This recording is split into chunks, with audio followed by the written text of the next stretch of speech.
Hello, my name is Matt and welcome to My Hidden Nerdy Side, a channel created by a nerd who doesn't have many nerdy friends and so I must rant to you, and today we're going to tackle these big creepy bastards, the Oni. We're going to take a look at their lore, info, and abilities and then build an encounter you can steal, modify, and plop directly into your D&D games. Oni are creepy looking as hell and honestly have a weirdly put together set of abilities, but all of them can lead to some pretty sweet encounters. And I don't know why, but the first thing that popped into my head was a murder mystery. And so, that's the goal of this encounter.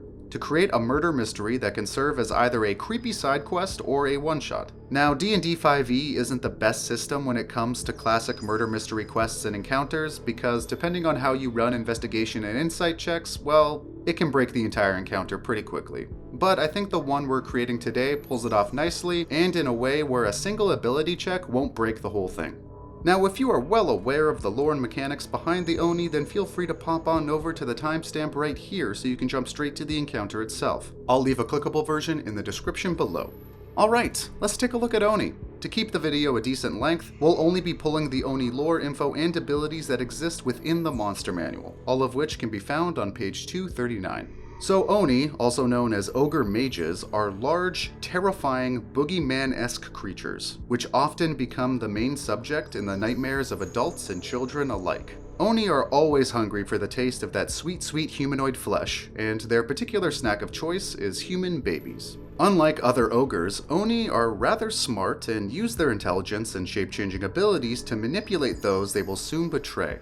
After taking the form of a humanoid, they'll commonly walk around town posing as everyday travelers, merchants, and other common folk, only so they can gather intel on their prey and devise the best possible plan to devour them. Oni are technically only distantly related to what you would call true ogres. But like ogres, they are known to hang around with and even serve other creatures if it proves to be lucrative or aligns with their own goals in some way. And Oni in particular yearn for other magical abilities, and so seeing them in the service of evil wizards, hags, or other powerful magical creatures is not uncommon. Now, taking a look at their actions and abilities, they certainly have more variety than a standard ogre. We've already talked about their shape-changing ability, but on top of that, their weapon attacks are classified as magical, and they have that special trait every player loves, regeneration. So long as an Oni has one or more hit point, it will regenerate, gaining 10 hit points at the start of its turn. Oni also have a small selection of spells, including Charm Person, Cone of Cold, Gaseous Form, and Sleep. And I'm not gonna lie, the spell list seems rather random to me other than Sleep, but as the Dungeon Master, feel free to toss in whatever else you want on here. Oh, and another little fact. For some reason they can fly. I'm not sure exactly why or how they managed to learn this skill, but it does play into the whole boogeyman stalking you at night sort of vibe, so sure, why not?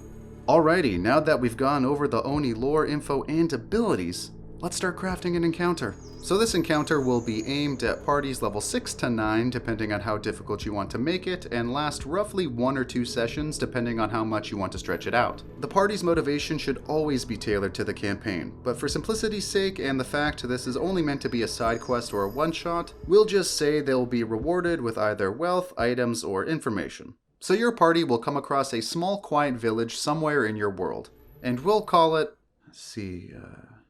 Dangernon? Quanma?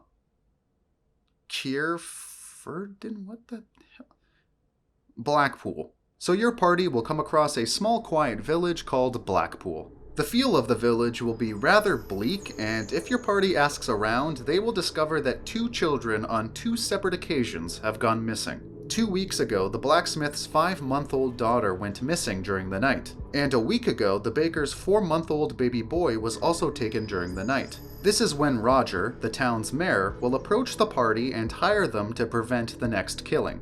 Roger will explain there is only one other baby in this village, the son of the innkeeper, and if the kidnapping keeps happening every week on the dot, that baby will definitely be the next target, and it will happen tonight. Max, the town sheriff, will already be guarding the son's room and will be hesitant accepting strangers near the newborn during a kidnapping spree, but won't resist help if pressed by the party or the mayor. If your party accepts this quest, they will have 8 hours until nightfall. During this time, they've been given permission by the mayor to go around town conducting their own investigation to determine what could be the possible cause. So the key players in this encounter, other than the players of course, are Sophia the blacksmith, Carl the baker, Natalie the baker's wife, Roger the mayor, Max the sheriff, and Linda the herbalist. Let's start with Sophia the blacksmith. If the party goes to question her, she will inform the party she is a single parent whose husband died shortly after the baby was born. After dealing with all the stress of her husband's death and raising a newborn on her own, she finally needed some time to relax. This is when Max, the town sheriff, and Roger showed up to take her to the tavern. After putting her son to sleep, she went out for a few drinks, just an hour or two. When she returned, she went to check on her son, and he was gone. Now let's go to Carl the baker's house. If the party questions him and his wife, Natalie, he will tell the party he was also out of the house on the night of the kidnapping. His friend, Linda, the town's herbalist, invited them over to have a few drinks and play cards with her and Roger. However, at the last minute, Natalie decided to stay home since she wasn't feeling well. Natalie was sitting in a chair resting by the fire when she heard the baby crying in the other room. When she went to go check on her, she cracked open the door but then immediately felt incredibly sleepy and passed out. When she woke up, the baby was gone and the front door was open. So you, the DM, know that an Oni is responsible for these kidnappings. But how do we start to clue in our players that something more ominous is at play here other than a couple missing children? Well, one clue is both of these kidnappings happened when the parents were supposed to be out of the house, so the kidnapper knew that these houses would be vacant. Another clue is Natalie immediately fell asleep while standing. This is caused by the Oni's sleep spell to avoid being caught, but all of a sudden passing out isn't normal, which might clue the players into magic being at play. Another clue we can add is at Sophia's house, which rests on the edge of town. We can place a window to the baby's room, and if the players check out the room, they'll notice there are no footprints going through the window and into the baby's room from the outside.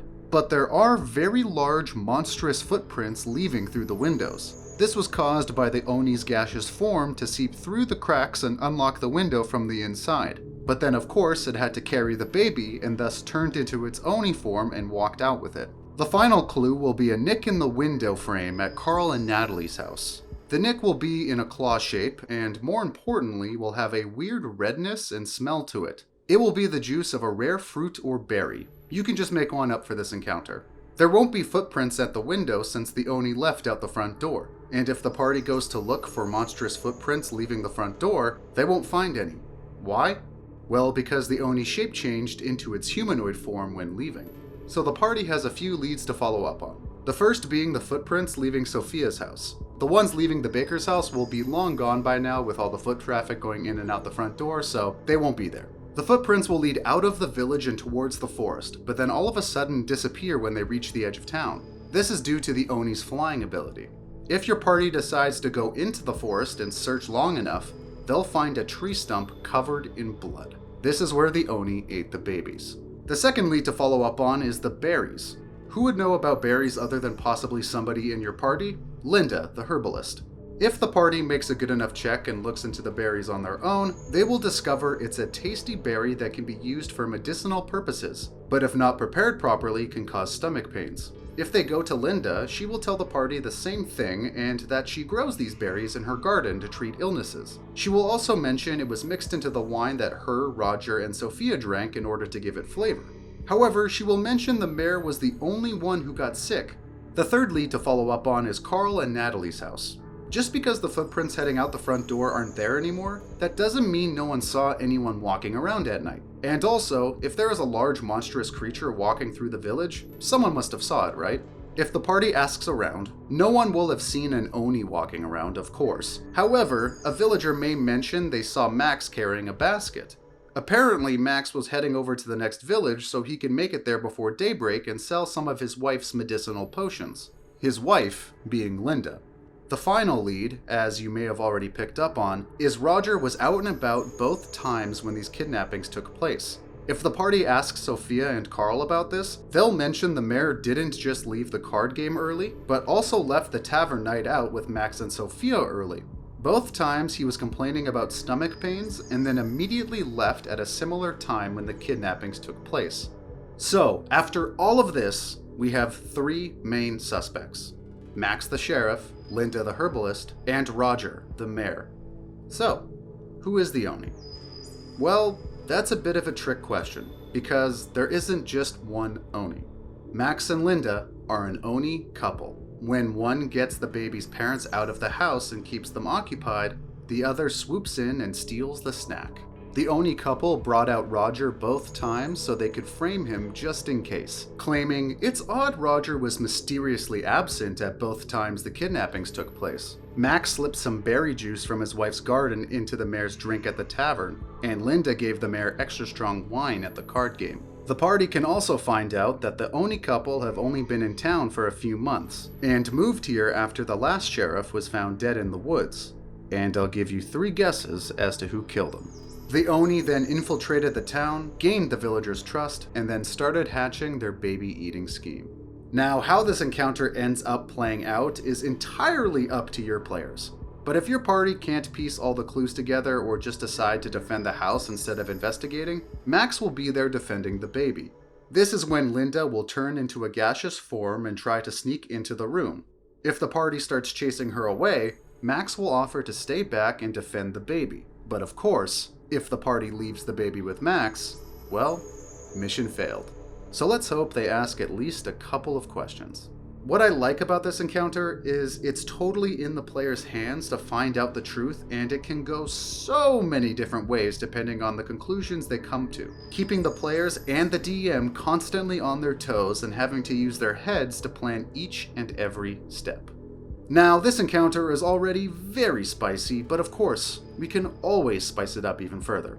Well, if you want your encounter to be more lighthearted, you can just say the Oni couple were storing the babies somewhere until they could have the ultimate feast, use them for a ritual, or something like that, giving your players a chance to find them and have a happy ending. You can also, as I mentioned earlier, play with the spells the Oni have. One spell that could be really fun to give them is Haste. Having a massive ogre-like creature zip in, snag the baby, and then zip out will definitely throw your players off. And finally, what if one of the Oni never reveal themselves and just skip out of town after your party takes the other one down? This could create a reoccurring villain as a distraught husband or wife comes after the party seeking revenge. But of course, these are just some of the many ways you can use Oni in your Dungeons & Dragons campaign. There are tons of different ways to take this encounter and spice it up, so please, let me know what you would do in the comment section below so I can nerd out over it and smack myself in the head for not thinking of it. Also, let me know if there are any creatures you would want me to build an encounter for in my future videos. I'm going to try and put out at least one of these videos a week, so feel free to subscribe and share this video around if you liked it, and stay tuned for upcoming content. Thanks for watching and indulging my hidden nerdy side.